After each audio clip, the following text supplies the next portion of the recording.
Hello students, मैं doctor Ravindra Mishra, associate professor geography, BSR government arts college Alwar. आज BA part third section B के लिए Asia के भूगोल में सीरिया के बारे में जानकारी लेंगे। सीरिया अपनी राजनीतिक स्थिति के कारण महत्वपूर्ण राष्ट्र है। यह भूमध्य सागर का उगते सूरज का देश भी कहलाता है। एशिया, यूरोप तथा अफ्रीका महाद्वीप के संगम स्थान पर स्थित होने के कारण इस पर तीनों महाद्वीपों की राजनीतिक हलचलों का प्रभाव पड़ता है।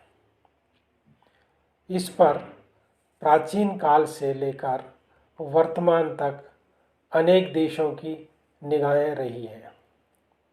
यहाँ सर्वप्रथम ईसा पूर्व 2100 में अबीर जाति के लोगों का आगमन अरब प्रायद्वीप से हुआ था। सिकंदर महान ने भी सीरिया पर शासन किया था। ईसा से लगभग 63 वर्ष पूर्व इस पर पीपी के नेतृत्व में रोमन साम्राज्य का आधिपत्य हो गया था। इन लोगों का पार्थीनियों से निरंतर युद्ध चलता रहा। ईसा से लगभग 34 वर्ष पूर्व यूरोप की ओर से आने वाले रोमन शासकों ने इस पर अधिकार जमाने का प्रयास किया। प्रथम शताब्दी में यहाँ ईसाई धर्म का प्रचार होना प्रारंभ हो गया था। तीसरी शताब्दी में पूर्णतः रोमन साम्राज्य का विस्तार हो गया था। इसके बाद 7वीं शताब्दी में इस पर मुस्लिम शासन हो गया।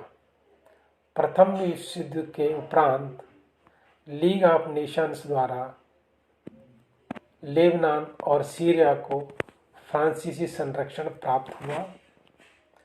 प्रथम विश्व युद्ध में टर्की के हार जाने के कारण यह स्वाधीन देश बना, लेकिन बहुत जल्दी इस पर फ्रांस का शासन हो गया। 1961 में एक नैतिक क्रांति हुई और इसके विद्रोह के कारण सीरिया इस संघ से अलग निकलकर एक स्वतंत्र गणराज्य राष्ट्र के रूप में स्थापित हुआ। 1967 में अरब इजराइल युद्ध हुआ, जिसमें गोलन पहाड़ियों पर इजराइल का अधिकार हो गया। इसका इजराइल से लगातार युद्ध चलता रहता है। स्थिति और विस्तार। भूमध्य सागर के पूर्वी तट पर स्थित सीरिया दक्षिणी पश्चिमी एशिया का एक महत्वपूर्ण देश है। यह 32 डिग्री 15 मिनट उत्तरी अक्षांश से 38 डिग्री 10 मिनट उत्तरी अक्षांश तथा 35 डिग्री 55 मिनट पूर्वी देशांतर से लेकर 42 डिग्री 30 मिनट पूर्वी देशांतर तक फैला हुआ है। इसके उत्तर में टर्की, दक्षिण में जॉर्डन, पूर्व में इराक तथा पश्चिम में लेबनान और भूमध्य सागर है। दमिश्क इस देश की राजधानी है। धरातल। सीरिया एक उच्च पठारी प्रदेश है तथा यहाँ वास्तव में उस प्राचीन पठारी प्रदेश का भाग है जो आज भी अरब के पठार के रूप में विद्यमान है।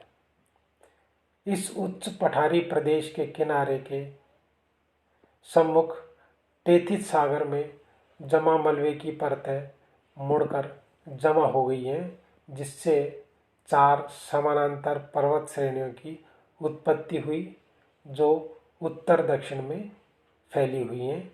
सीरिया के धरातल की औसत ऊंचाई 300 मीटर है। बनावट की दृष्टि से सीरिया को निम्न भागों में बांटा गया है। तटीय मैदान।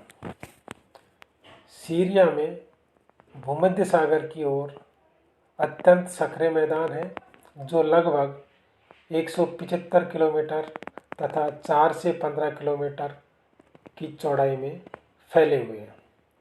उत्तर में चौड़ाई अधिक है। इस मैदान में बालू के टीले पाए जाते हैं तथा कहीं कहीं छोटे भृगु स्थित हैं। पर्वतीय प्रदेश। सीरिया में 2 पर्वतीय क्षेत्र विद्यमान हैं। इसमें एक पश्चिम की ओर तथा दूसरा पूर्व की ओर स्थित है। सीरिया के पश्चिमी भाग में उत्तर से दक्षिण तक उच्च पर्वत श्रेणियां फैली हुई हैं। यहाँ पर्वतीय प्रदेश की चौड़ाई लगभग 32 किलोमीटर एवं औसत ऊंचाई 910 मीटर है। दक्षिण में ऊंचाई 540 मीटर है। यहाँ का सर्वोच्च शिखर लताकिया के पूर्व में स्थित 1562 मीटर ऊंचा है। इन श्रेणियों में उत्तर में अमानस पर्वत, मध्य भाग में असारिया पर्वत तथा दक्षिण भाग में लेबनान पर्वत है। यहाँ चूने की चट्टानें मिलती हैं। मध्यवर्ती उच्च प्रदेश। मध्यवर्ती भाग 450 मीटर ऊंचा है जिस पर कहीं कहीं निचला भाग भी स्थित है। उत्तरी भाग में निचला भाग एंटीओक झील के समीप एंटीओक मैदान स्थित है। दक्षिण में ओरोंटस नदी घाटी है। यहाँ दलदली भाग अधिक है। दमिश्क के दक्षिणी भाग में लावा का पठारी भाग स्थित है। इसकी ऊंचाई 450 मीटर से 900 मीटर तक है। इनमें ज्वालामुखी स्थित है। जलवायु की दशाएं। सीरिया की जलवायु भूमध्य सागरीय है। सर्दियों में तापमान अधिक नहीं गिरने पाता है जबकि गर्मियों में तेज गर्मी तथा मौसम शुष्क रहता है। सर्दियों की ऋतु में औसत तापमान 10 डिग्री सेंटीग्रेड रहता है। इस ऋतु में मौसम बड़ा सुहावना रहता है। गर्मियों में औसत तापमान 28 डिग्री सेंटीग्रेड मिलता है।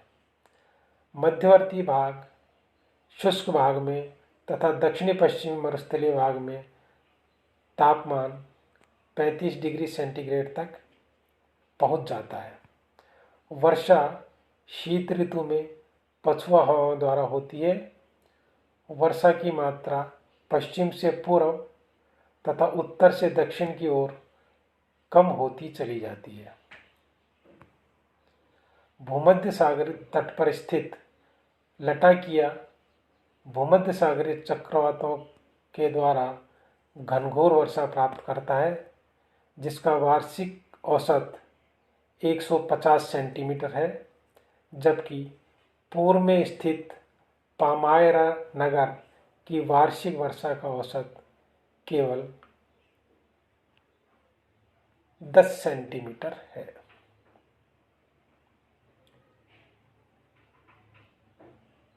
अगले वीडियो में यहाँ की प्राकृतिक वनस्पति के बारे में जानकारी देंगे।